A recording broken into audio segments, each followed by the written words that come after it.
G'day folks. Well, this is the crank install. I've had the crank in and out about 5 times. And the reason is that bloody rope seal. You've really got to work it down. I'll show you guys. Look, it's not like that other engine I put together, the 355. That was a neoprene seal, which is the earlier block. But this is a rope seal design. That's the rear main cap. And you've got to work in, well, first off you've got to soak it in oil for a while and really soften it up and then work it in. And if you don't sort of get it sort of worked in fairly well, you just get so much interference. You've got a job to turn the crank over. I used a bit of 2.5 inch, obviously took the bearing out and just sort of peened it in there and worked it in, and it took a few goes, but I've got it to where I'm happy with it. I remember doing it years ago when I did, so I've freshened this up 4 years ago, and I had the same trouble with it, the bloody thing. But I'm happy with it. Like it's a bit tight, but it'll be right. It'll be fine. So let's put the caps in and pop the girdle on. Yes. God, we've had some rain here, guys. We've had over 2 inches of rain, and God, we had a thunderstorm last night. We don't normally get them here in Tassie, but yeah, she really ripped last night.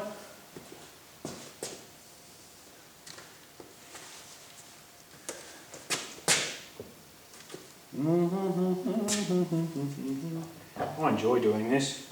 I don't think I'd like to do it for a job, but just as a hobby, it's fantastic. They're all numbered 1, 1, 2, 3, 4, 5. And that's number 4, and there's an arrow pointing to the front. So, yeah, that's how you sort of keep an eye on your caps. I'm using the same bearings. Geez, they're in good nick still. She's 20 years old, this motor. Well, I've had it probably 24 I think years, this engine, but I did freshen it up about 20 years ago. But saying that, it's probably only done around 10, maybe 15,000 Ks. And look at that. They're bloody perfect. Unbelievable. And this engine was turboed for probably going on nearly 4 years. On about 12 pounds a boost. Loved it. So I can't wait to put the alloy heads on this thing and see how much difference there is on 7 pound and 12 pound. We do have, I think that we do have a few, yeah, no, that one's not sitting in. And I know we've got a couple of loose caps. They're not too bad, yeah, just a little bit. You'll see in one of my older videos that I put in, and I showed how the caps were a little bit on the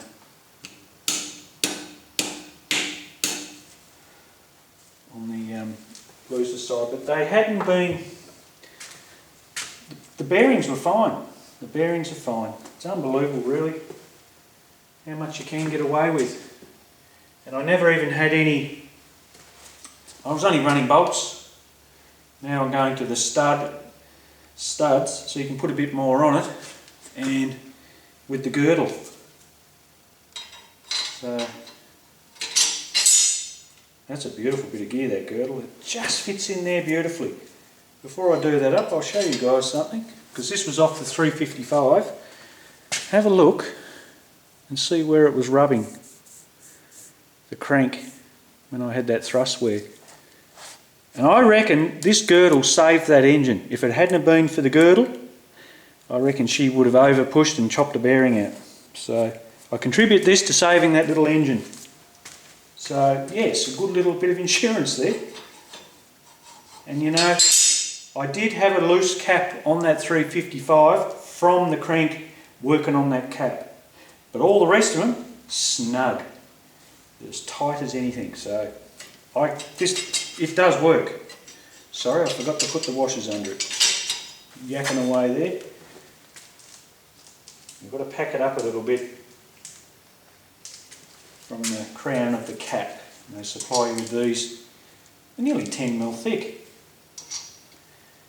And when you order your studs, you've got to order them with the girdle, well, and let them know that you've got a girdle running, because they've got to allow for the thickness of the girdle and these washers too. So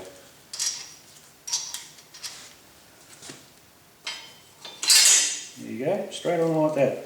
And we've got about 3 to 4mm clearance of the caps, which is ideal. It's what you want. You always put a bit of moly lube they supply you with.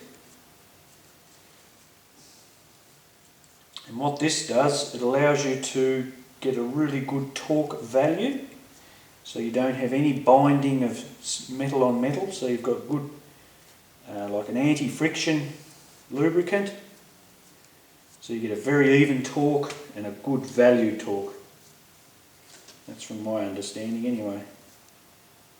And it makes sense too, because if you don't have any lubrication, you're just binding on the steel and you're not really getting a great value. You're too inconsistent. So I can't wait to get this little motor going, guys. I really can't. And it's going to be good too, like I said in the other vid, how I can salvage that crank. And that's bloody great, you know. That's going to save me a packet, that. I should be able to get that going for well under $1,000, that motor. So, yes, sometimes you just need to just take a breather, just relax a little bit, take your mind off it, and that was a lot of the reason I turned my attention to this motor, because I thought, well, it was going to cost a bit to do up, and I just sort of backed off it a bit, and I thought, no, I need to have a bit of time to think about it, and yes, it's turned out for the best. You know, Rick supplying my rods and a bit of machine work to get it all sort of prepped, and this is going to be a good learning curve with the water injection, all the little mods that I've done, the oiling mods. And if I can get everything sort of nutted out in the next few months, you know, I can keep this little motor going for a while. In the next sort of 12 months, if I feel I can swap it out and pop the other one back in. So it's good, it's excellent. And learning too, guys, always learning. I love it. I'd rather be good at one thing and focus on sort of this Holden based engines than sort of knowing too much on anything else, because to me it just clutters your brain. I think if you can focus on one engine and be good at it and get to know it intimately and know its little weaknesses and its strengths and all the little tricks, that's great.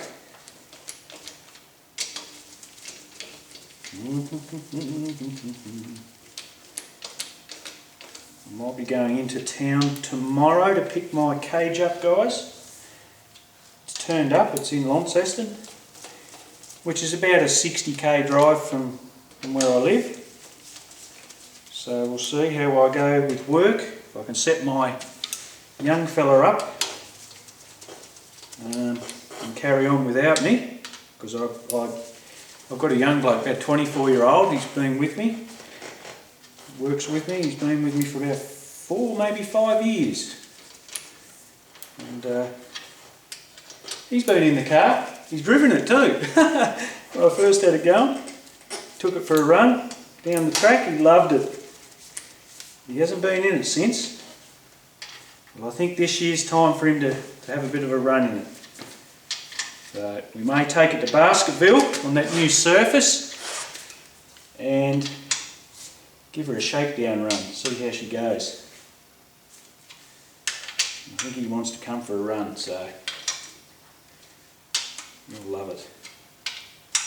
I'm just going to nip these up about 30, maybe 30 or 40 pound. Just sort of do them up evenly, and I'll check for, see how tight it is.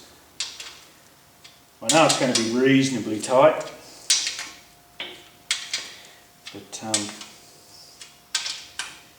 that's alright, I'm not too fussed about it. I know it was like that when I did it before, so it never leaked. Yeah, no, fine. I'd say there's about 30 pound on it. Just, yeah, it's good. I'm happy with that. Fantastic. Alright, let's button them up. They've got to be 80 pound torque value of them, so I'll do them in a couple of stages. I'm not over anal about things like this. I know you've got to torque it, but I don't sort of get too pedantic on it. So we'll go 65.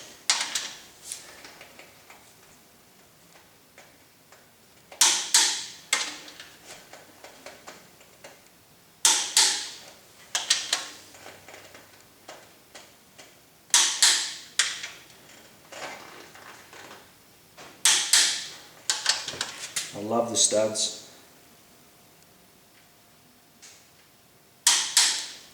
I think they should be a standard in all these old engines.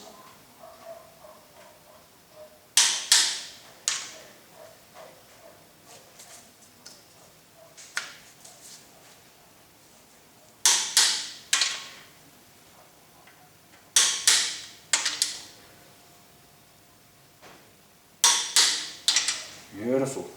Nice tool, this is a king chrome. Nothing fancy, but it just does the job. It's got Newton meters on it and foot pound. So let's go up to 80 pound. That's what they recommend. Yep. And pop it up to 80.